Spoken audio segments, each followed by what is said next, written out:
I see that our team from the Conservative Party headquarters in Ottawa is on standby back in the chair. And the very first question I have for them is, Alexa and Tamara, did you see, who's that bald guy again?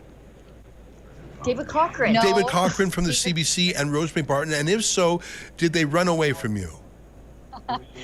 We've seen them on the TV here, so they must be at some sort of CBC headquarters because they are not here on the ground and they're not at the Liberal Watch Party. They are on the television, and the screen here at the Conservative Watch Party, it keeps kind of rotating through all of the media channels. So there's CTV, CBC, Global News, and it's like an automatic rotation every 30 seconds to a minute. They're just rotating through. So we've seen a lot of Rosemary Barton and David Cochrane, but not here in the flesh. And, you know, she was saying some really interesting things back when the polls were just closing in the Maritimes. Charlottetown specifically, she was like, oh, I'm so relieved that Charlottetown is okay. Yeah. And it's like, Rosemary Barton's not even pretending anymore to be a nonpartisan hack. Like it's on full display. They are telling you exactly how they want you to vote, how they think, and her reviews on the polls as they were closing in the Maritimes made that very, very clear. And so brazen that even I was a little bit shocked. Like, you know how they would like the vote to go, but when they say it blatantly like that live on air, there's no disputing that they are in it for the Liberals. Well, I mean, let me remind you that in the 2021 election, Rosemary Barton was the plaintiff in a lawsuit against the Conservative Party of Canada filed during the election campaign. So you're the Ottawa reporter covering the campaign, and you choose to sue one of the parties in the middle of the campaign. And this is okay? Like, that is so crazy. I don't know. That's just the CBC. This was a life or death election for them. Hey, let me ask you about the mood in the room. I think people are probably just waiting for more information, as we are too, because the Atlantic was interesting, but it's vote-rich Ontario that's the big prize. What's the vibe in the room? Are people optimistic? Are they terrified? What's going on? So I spoke with some people previously, and they are really hopeful that the Conservative will win. I would say that some people are really worried if the Liberals are winning, though. What they are saying, they say we will see industrial carbon tax coming back, and we will see also censorship and all those issues that we passed through in the past decades. I would say that it started under Trudeau and is still there, and they are saying that it will getting worse if Mark Carney is winning. I just met also someone from Romania who actually say that I live under a dictatorship country, and I saw the signs appearing during the Freedom Convoy. So my small interviews are on my Twitter. If you want to watch it, it's on the Voice Alexa. And but most of the people are still hopeful. They are really positive, and we will see what it will look like at the end of the night. All right, well, I see we have some of those videos that you've done.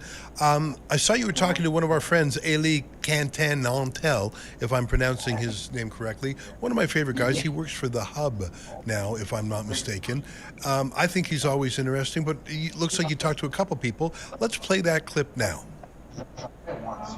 I'm from Montreal.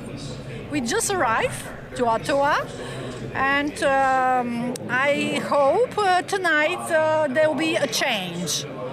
I'm from Oxford County, Arpan, Canada's territory, and I predict Conservative minority government. Close call, but I think they'll pull it out. I live here in Ottawa, and I'm hoping for a Conservative victory. Oh, I'm hoping that Conservatives win the election. I'm very hopeful they would win. I stay in Ottawa here. Well, I will say the media is saying the Conservatives outperforming. I checked on my phone, and they're seemingly doing quite well in the Maritimes. Now, it's the Maritimes, the Liberals are going to be ahead in the Maritimes. But, you know, people are feeling cautiously optimistic right now. And, of course, what we're going to wait to see is, will we see a similar trend in Ontario? And if so, things could be looking interesting tonight. That's what I have to say. I mean, I'm told you before I was hopeful, and I think looking here, that's the East Coast, normally very heavily Liberal. So, I mean, we're not off to a terrible start. It's going to be a while. I think it's going to be tight. It's going to be like nail biter. But I'm hopeful. Like everything I've seen in person, and I went to some Carney rallies, or outside of them, and I went to the last 5 Pierre Poilievre rallies, and everything I saw there tells me something very different than what the legacy media would tell you. So, from Ottawa, yeah, and it's going to be Conservative all the way. My projection is that Conservative will win, and I am from Canada, but originally from Romania. So since I am from Romania, Romania was the last dictatorship, communist dictatorship in Europe, and it was very easy for me to identify those signs in what I see during the Freedom Convoy. All right, there it is, a bit of a smattering of Vox Pop. I saw you talk to Chris Dacey, another citizen journalist. He's done a really good job, too. I have to tell you, there are more and more citizen journalists every year in Canada, and it feels good because although I guess one could say, well, Rebel News used to have a monopoly and isn't that good, I have to say it's lonely to be the only citizen journalist around, especially when you're fighting against sort of the mean girls and the peer pressure of the regime media. But I really enjoy having allies like Chris and Ailey, and I'm not saying that they're in league with Rebel. I'm just saying they're nice people and they understand that you don't have to work for the state broadcaster to be a real journalist. So I'm really glad you spoke to them. And I would say it's really difficult to be an independent journalist these days. The violence that have been displayed in our streets, look at the pro-Hamas march, or those radical Antifa who are occupying the street of Ottawa and especially Montreal. So when you got attacked, you know you cannot count on the police officer. So when you are by yourself, we are lucky to have our viewer and our supporter to chip in to keep ourselves safe. But when you're by yourself, you can pay that amount of money to have a security with you. So I would say he's doing a great job, and I just hope that it would not be injured. And there's lots of friends here. We have been, lots of friendly faces, lots of people saying, hey, Rebel News, we're so happy that you're here. A lot of people asking for you, Ezra, just FYI next time. But there's a lot of friendly faces, and we may be in sort of like the den of the mainstream media. We know how that went last week or 2 weeks ago. But otherwise, the general feedback, the everyday people here are very appreciative of our efforts and the work that we do, and all of the other independents similarly. There's that camaraderie between all of us. I am hearing behind me that they're projecting at least a Liberal minority government, so that's pretty disappointing to hear, but we'll see as the polls continue to close how that actually ends up.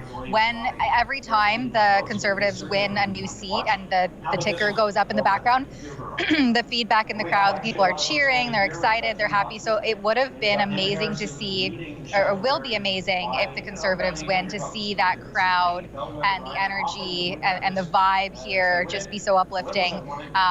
But we haven't heard any cheers since we've been on the live stream here, and I do hear in the background they're projecting a Liberal minority at least. So we'll see how that all unfolds, and we'll be here until the end, and we'll get some videos and some feedback from the crowd, and we'll see. Yeah. Let me just make sure I got one fact straight. So you're saying Rosemary Barton and the bald guy, they're not there in person, they're just on the big screen TV. Right. I'm not even kidding. I think they chose not to be there because they were worried that there would be too many rebels, and that is terrifying. Look, I saw how I saw how the CBC van got heckled. at a Polyev rally. So I don't think they wanted to risk just having one of their human beings walking in a sea of people who feel slighted because of CBC's taxpayer-funded slanted advertising for the Liberals for the last 9 months. Hey, let me say two more things while I got you, and then I'll let you go. The riding of Carleton, that is where Pierre Poilievre himself is running, so far, if my website here is accurate, has not reported any votes at all. No. But you'll recall that the Globe and Ain't Mail that and the weird? Toronto Star both said that it was in jeopardy, that Pierre Poilievre was going to lose it. Let's see if that comes true. You can go to the district of Nepean, that's Mark Carney's district. Only one poll has reported so far, and Mark Carney is significantly ahead, but of course it's just one out of 229 polls. He has a strong lead, 51 votes to 15 for the Conservative. But I am extremely interested in Poilievre's vote because that was an information operation led by Doug Ford, the so-called Conservative Premier of Ontario, to destabilize Pierre Poilievre. And let me just say it to the world. If Doug Ford thinks that he will push Poilievre aside and become the leader of the federal Conservatives, I would normally not have any opinion about who is the elected leader of a Conservative. I mean, I would have an opinion, but I wouldn't care if someone ran. But for someone to sabotage the Conservative Party in an election, to run an errand for the Liberals, to undermine, and probably cost a few percent in the polls, that is someone that I, just out of moral hygiene, cannot ever let become the leader of the party, let alone the Prime Minister. So I hereby pledge that I will do anything and everything in my power to stop Doug Ford from what I assume is his ambition to lead the Conservative Party of Canada. I don't have a lot of power, but we have a voice, and we'll certainly use it to stop that saboteur. I just wanted to put that on the record. Yeah, I mean, and also, sorry, I was just going to say, you look at that map, the electoral map, where everything is blue in Alberta and Saskatchewan and the interior of BC.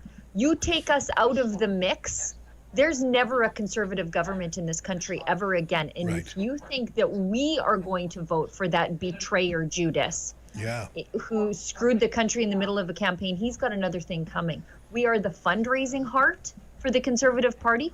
We are the reliable vote for the Conservative Party.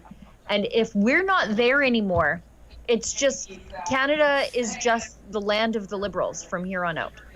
Yeah, and of course, this presumes that there will be a united Canada in the next election anyways. Well, that's what I'm saying. If you take us right out, that big block of Conservatives right out of the middle, Doug Ford, there's no hope in hell for a Prime Minister Doug Ford. Yeah. He's absolutely insane if he thinks By that. the way, Jamil Javani, with one poll reporting, is in the lead in his district. All right, ladies, we'll let you go. Thank you for joining us live from the party headquarters.